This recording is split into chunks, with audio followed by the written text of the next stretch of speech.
I can also ask for $2 million, but you know how much of that I get? Nothing. A lot. Oh, one of the zeros. Yeah.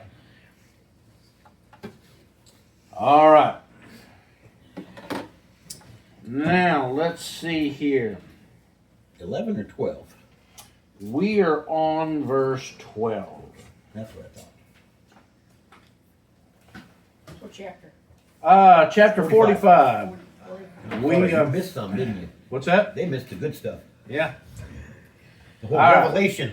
We are at the point where Joseph has finally given in and told his brothers who he was,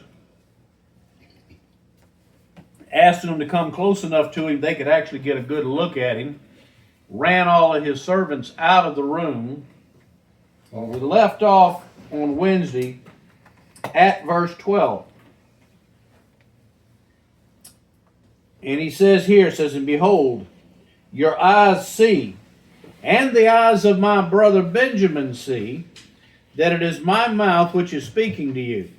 Now it's interesting that he points out that his brother Benjamin sees that it's me. Not really sure, and there's no good reason that he would put it this way, because at the time that he was sold into slavery, his brother Benjamin would have been, just a baby, maybe a toddler, not old enough to probably have remembered him at all. Yes, but I think he's trying to let them know now he knows what really happened, and that I'm not dead, and that you guys were snotty. Hell, maybe. I think he's making a point that Benjamin's the only one that's his real brother. The others are all his half-brothers. Well, yeah, but I don't think back then that they made quite the distinction between half-brothers and full But this brothers. family did. And it That- could well- also be that Benjamin's the only one that he should bear no ill will towards, that all the rest of them, he has reason to not be nice to them. Whereas his brother never did anything to him. The other ones, however, did. Well, and that's a possibility. All my point at this is that, yeah, he has a special affinity for Benjamin because Benjamin is his full brother. But for the most part, most families back then, especially if you were well-to-do, it wasn't at all unusual for a man to have multiple wives and for there to be half-brothers and half-sisters. But they were all, generally accepted one another as a, complete family. So I don't think he's necessarily making a distinction here that, oh, well, Benjamin's my only real brother. The rest of you are just half. I don't think that's the point he's making here. But it may be, though, that he specifies Benjamin specifically because he knows that Benjamin didn't have anything to do with the fact that he's there. Anyway, verse 13 said, Or maybe that Benjamin can see for himself that I'm actually not dead like you told him I was. Well, and that's actually a good possibility there. Because Benjamin thinks the same thing that Dad thinks, that he was torn apart by wild animals. Yeah. And that may actually be a good point there, that he may simply be pointing out to Benjamin that, Benjamin, what you were told about me was wrong. That's the same thing I said half an hour ago. Yeah, I know. Sorry. But he said it in half the time. You gotta learn to be concise. Please. Verse 13. Man, we got through one verse. Now you must tell my father of all my splendor in Egypt and all that you have seen, and you must hurry and bring my father down here. Now, notice. Hither. What's that? It says hither. Well, you must be reading from a new or King James. Me too. It says hither. Hither and yon. Tell my father hither. Yeah, because since when did anybody around here use the word hither Oh, anymore? I use it all the time. You were in the Navy too. Anyway, let's try to stay on at least somewhat on target here. Notice he said, tell my father of all my splendor in Egypt. do you think there's a little bit of bragging going on here? Why don't you go tell Dad just how well I'm doing down here? I'm surprised he didn't say, you guys have to go admit to your I'm sure they were bad going to have to. behavior." Well, they're going to have to own up to that one way or the other anyway. Yeah. Because again, even if they could pull a fast one on their dad and say, "Oh, hey, we didn't know that." We thought an animal got him too. But at this point, Benjamin, who had nothing to do with the kidnapping, has been present in all this conversation when the fact that he was sold into slavery has all come out. So there's no way dear old dad's not going to find out. Benjamin will probably rat him out if nothing else. And maybe at this point Joseph's trying to make sure that they don't go home and maybe threaten Benjamin. Is like, look, buddy, keep your mouth shut. Anyway, all that's speculation. We don't know. But what we can see here is that he's telling them, go back. You who sold me into slavery have now got to go back and tell dear old dad, I'm head honcho here. I'm a big man in Egypt. And you're going to have to tell Dad the truth about what says all that you've seen. Hurry, bring my father down here. There's 2 reasons he tells them this. Number 1, he knows there's still 5 years to go in the famine. What's the other more obvious reason as to why Dad's got to be in a hurry to get down there? Dad's old. Dad's getting old. And he knows Dad's getting old. And he wants to see his dad before his dad's gone. Because in his position, he can't exactly leave Egypt and go to Jacob. He's got to get Jacob to come down to him. Because what happens, especially in an empire of this sort, if you are a high official and you disappear for a while? People stab you in the back and Somebody try to takes take your place. spot. Yeah, you've come back and find out you've been replaced. So he doesn't dare leave Egypt. He wants his dad to come to him. It says, then he fell on his brother Benjamin's neck and wept, and Benjamin wept on his neck. Well, I don't think that requires any explanation. That's pretty obvious there. And he kissed all his brothers and wept on them, and afterward his brothers talked with him. Now, notice Benjamin is pointed out separately. Kissed all his brothers, wept on them, but then, what does it say? Afterward his brothers talked with him. What is that kind of an image does that sort of bring up with you? I would hope there'd be an apology involved. Well, maybe. Sound like a reunion. But it kind of makes you wonder, just how much of a reunion is this? Are the brothers still very leery that dear old Joseph still got some, we know what he's done in the last several months here, dragging all of this out. You have to wonder if the brothers at this point are still a little bit suspicious as to what Joseph's got up his sleeve. It says doesn't say that, they had this, fancy reunion. It does say that he kissed them, which of course back then, or I should say in that culture, probably many of you seen in movies and what have you, where some cultures, the French are known for this especially, you get the little kiss on the cheek. Well, that was not unheard of back then. We actually see several examples in the Bible of that. In fact, the Apostle Paul even says in the, I think it's at the end of the epistle to the Romans, that when they greet one another, to greet one another with a holy kiss. So, as everybody leaves today, don't make sure everybody else gets a good holy kiss. I mean, we don't do that in our culture. What do we do in our culture? Shake hands. Shake hands or hug. But then it was customary for them, kiss one another on the cheek and what have you. So Joseph does that. He obviously cries over his brothers because he's, he hadn't seen them in a long time. And even though he knows what they did to him, they're still his brothers. But just the fact that it says, and then he talked with them. Kind of makes you wonder if they sort of took a step back and had a long conversation about what had transpired, what made them do that. You wonder if there's some apologizing going on. But I still can't help but wonder if Joseph's brothers are still a little leery as to what's next. The proverbial, the other shoe's going to drop sooner or later. But anyway, verse 16.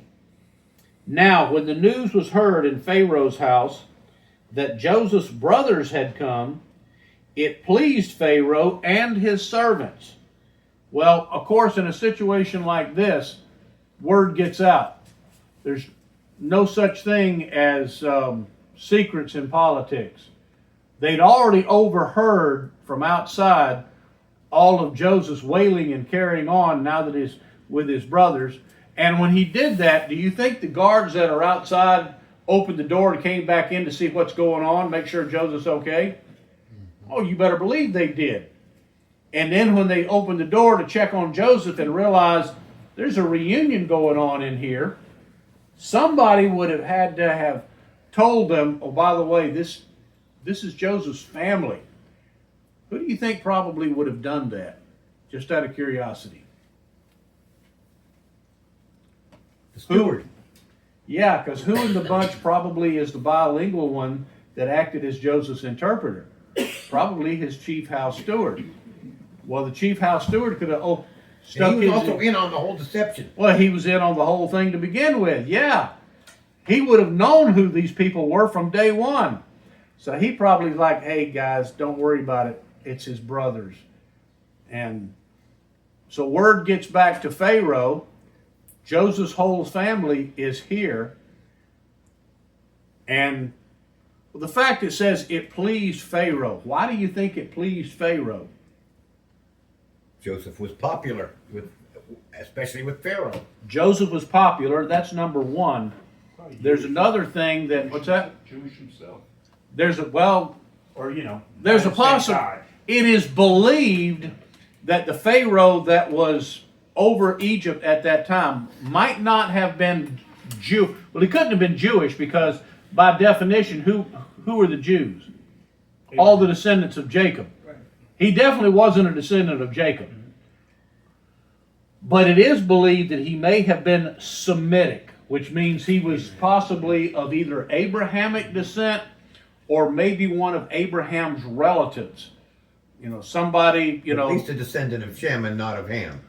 Yeah, a Shemite, which anyway, a lot of historians believe that the Pharaoh over the throne at that time, yes, Because the Egyptians are descendants of Ham, right? yeah, that as Merrill just mentioned, that he was Semitic or Shemite, not Hamite, and so that was one of the reasons why he was so eager to put Joseph in the position he was, because he trusted Joseph. He was of similar lineage, and would also explain why 400 years, well, actually it didn't take 400 years, it only took a generation or two. What happens when, after Joseph dies and a generation or two later, who comes to the throne of Egypt? We don't really know for sure who it was, but it was a Pharaoh, remember this phrase, that didn't know Joseph. And it's not that he didn't know who Joseph was. The phrase, the Pharaoh did not know Joseph, simply means he had no regard for Joseph. Why would he not have any regard? Because again, historians believe that when this particular Pharaoh died, he was replaced. The whole royal court was replaced by a completely different New dynasty. faction, a new dynasty that was Egyptian and not Semitic. That there was possibly a rebellion in Egypt, an uprising, if you will, that got rid of this Pharaoh and his court to include all of Joseph's staff and what have you, and replaced them with native Egyptians. Well, with native Egyptians in charge, where does that leave Jacob and his family? As outsiders. They were now the outsiders that were invaders in our land of Goshen. So, but anyway, I'm getting ahead of myself. That's still a couple of chapters down the road here. But my point is that this might explain why this particular Pharaoh is quite pleased that Joseph's family is here. And gives them the best of everything. Gives them the best of everything, which we'll see here in a minute. All right.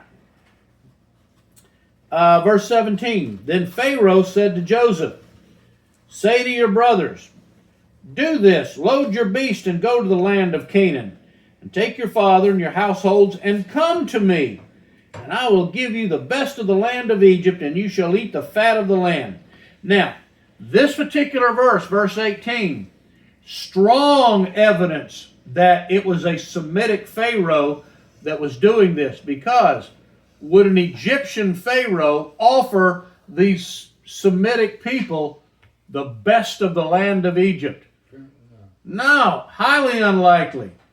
Again, that's one of the reasons why from the very beginning, the Hebrews were looked at by native Egyptians as invaders, because this Pharaoh had invited them down there to the only area in the whole country that was still productive, the Nile Valley, there in the Delta.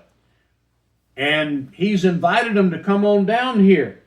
Also, notice how he phrases this. Take your father and your households, and doesn't say come to Egypt, come to Joseph, come to me. I, Pharaoh, am issuing my personal invitation. Verse 19, now you are ordered. Do this. Take wagons from the land of Egypt for your little ones and for your wives, and bring your father and come. So he even provides them with the supplies, these fanciful Egyptian wagons, which, by the way, the Egyptians were known for being, from an industrial perspective, way more advanced than most other cultures. So he gives them Egyptian wagons that were much fancier and larger than what the Hebrews would have had themselves. Sends them back to Canaan with that, said basically, load them up. Bring all your stuff back down here. And do not concern yourselves with your goods, for the best of all the land of Egypt is yours. So he tells them, just bring your family, bring your cattle, leave your junk behind, because whatever it is, we got better stuff for you that we will provide for you as soon as you get here. What an invitation. Yeah. Is there a downside to this? Not at this point. God had a hand in this. Yeah. Which again, all of this is what points to the reason why so many historians believed this Pharaoh was of Semitic origin and not a native Egyptian. Now, is there a downside to it? And why would a pharaoh of Semitic origin come to power at that particular time in history? Because God made it happen. Well, that, and from a secular perspective, called military might. But yes, it would have taken, God would have orchestrated the events to make it happen. Now, is there a downside to it? On the surface, no. Looking at it from a more strategic or a long-term perspective, yes. Because how would all the native Egyptians have looked upon this? With extreme jealousy. Say, why are they getting priority? Exactly. Right. Why are these people from Canaan coming that's, down here? And getting all the best of the They're best. getting the best of the land. Pharaoh is loading them up with all the stuff that our tax money paid for. That in their culture would have been no different than what we're seeing going on right now in our country when we see, like there in Minnesota, all of these all of these Somalis who are there illegally that we're, piling on our tax money. Well, the only difference there is they weren't there illegally. Pharaoh is inviting them. Right. But that would be the same as if Donald Trump said, well, you know what? I'm just going to suspend, the immigration laws. You folks come on over and we'll provide for you for the rest of your life. We'll give you the best of everything, how do you think the average taxpayer would have looked upon that? Sounds like Biden era. Yeah. So yes, in the short term, no, there would have been no downside of it. In the long term, it would explain why not too long after this, the Pharaoh that didn't know Joseph came to power, and immediately the Egyptians turned against all of these Hebrew invaders and enslaved them. That is the downside of it, but it doesn't happen for another 20 or 30 years or so. But unlike Americans, they apparently had a much longer memory. Yeah. Our people tend to forget real quick. We sure do. Mm-hmm. All right. But I guess one more point I'll make from that perspective. As you can see, politics doesn't change. The culture changes, the times change, but politics remains the same. Mm-hmm.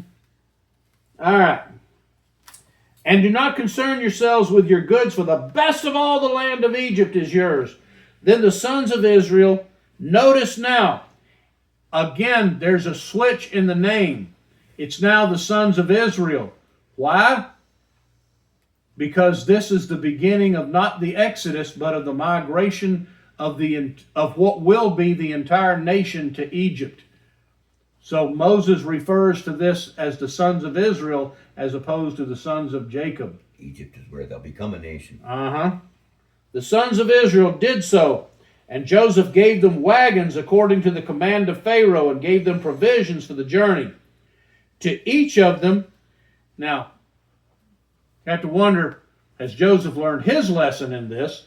To each of them he gave changes of garments, but to Benjamin he gave 300 pieces of silver and 5 changes of garments. Why 5 changes of garments? How long would it take to travel? Got 5 years left in the famine. He's given him a whole set of clothes, one for each year. For the rest of the brothers, he gives them enough of the, hold them for, a few more months.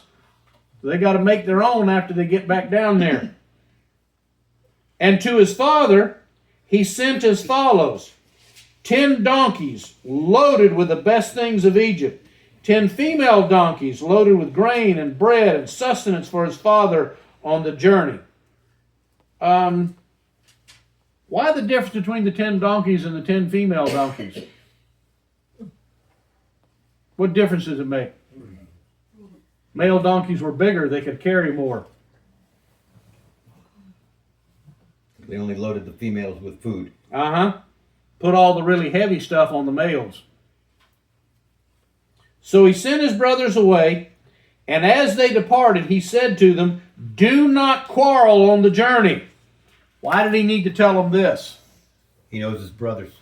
Well, not only that, but he's worried about his little brother Benjamin, because again, what's going to be the conversation in the few days it takes him Don't to you get dare back? say anything to Dad when we get back there about us selling him into slavery. And he knows that's coming. He's got enough common sense to realize what the conversation is going to be on the way home. So he says, "Don't you dare take it out on Benjamin. Don't get into an argument with each other." Yeah, Also, behave. Imagine it would be bad for them to draw attention to themselves as they're running around with all that stuff. Well, yeah, except for one thing. If Joseph and Pharaoh, or I should say Joseph with Pharaoh's blessing, are sending them back with all these provisions and wagons, what else do you think they probably took with them? Caravan guards. Caravan guards, you better believe it. They had guards. They weren't worried about it. Then they went up from Egypt and came to the land of Canaan to their father Jacob. And they told him, saying, "Joseph is still alive, and indeed he is ruler over all the land of Egypt." But he, being Jacob, he was stunned, for he did not believe them. And when they told him all the words of Joseph that he had spoken to them, and when he saw the wagons that Joseph had sent to carry him, the spirit of their father Jacob revived. Then Israel said, "It's enough." In other words, I've heard enough. You've convinced me. It is enough. My son Joseph is still alive. I will go and see him before I die. Now, last point, and then we'll finish up here. Why didn't he believe them? Well, a lot of time had passed. Well, it's been 30 years. He's believed for 30 years that Joseph's Yeah. dead. He hadn't heard anything out of his son for 30 years. And all of a sudden they're telling him, oh, by the way, your son Joseph, well, he's the prime minister of Egypt. Well, he hadn't heard anything. He figured, okay, if he was prime minister of Egypt, surely I'd have heard something by now. And so he doesn't believe it until they say, Dad, look outside. And so what does he probably do? He looks and sees this caravan. Now, by the way, as they're coming, do you think the brothers might have told the slaves and the caravan guards to, catch up when you can? We're going to go on ahead. I mean, we don't know that, but common sense tells you they probably wanted to get there first to share the news. Have the surprise behind them. And also they want to be able to tell the story their way. So common sense tells you the caravan's probably a little bit behind them. They get in, Dad, guess what? Joseph's alive. And he's the big man in Egypt. Well, naturally, Jacob's going to say, because Jacob, well, he knows his boys too. What have you boys been smoking? Yeah. You boys are crazy. You're lying again. Dad, I'm telling you, look outside. And he probably looks out, sees this caravan of equipment coming, and also what convinces him that this isn't something they cooked up. He probably sees Egyptian guards. He sees wagons and equipment that are clearly Egyptian in origin. He knows it's not his stuff, nothing that came from Canaan. He sees these Egyptian guards probably, driving this caravan and taking care of things, sees his son Benjamin with them, as well as, who else would have been with him this time? The other one that Simeon. was Simeon. Simeon's been released from prison, and he sees all this. He's like, I've seen enough. I believe it. Yeah. We're going to Egypt, boys. So, interesting, finale to this part of the story. But now begins, with the next chapter, the real issue, the next chapter of this whole narrative is how the Jews ended up for 400 years in slavery in Egypt. Because it would have taken something of this nature to get them to go there. And of course, this is one of those things where there's just too many variables, too many pieces of the puzzle for it to had just happened. This tells you every last bit of this was directed and orchestrated by God to get them to Egypt. All right, questions this evening? Why do you suppose that if Joseph was a ruler like he was, why didn't he try to get a hold of his father? Go back a couple of chapters. Yeah. The Bible tells us why. Go back a couple of chapters when when Joseph first became prime minister. The first thing that he did was to praise God that God put him in a position where he could forget his past. He didn't want them to know where he was. He said, I've moved on with my life. My brothers wanted nothing to do with me, and I don't want anything to do with them.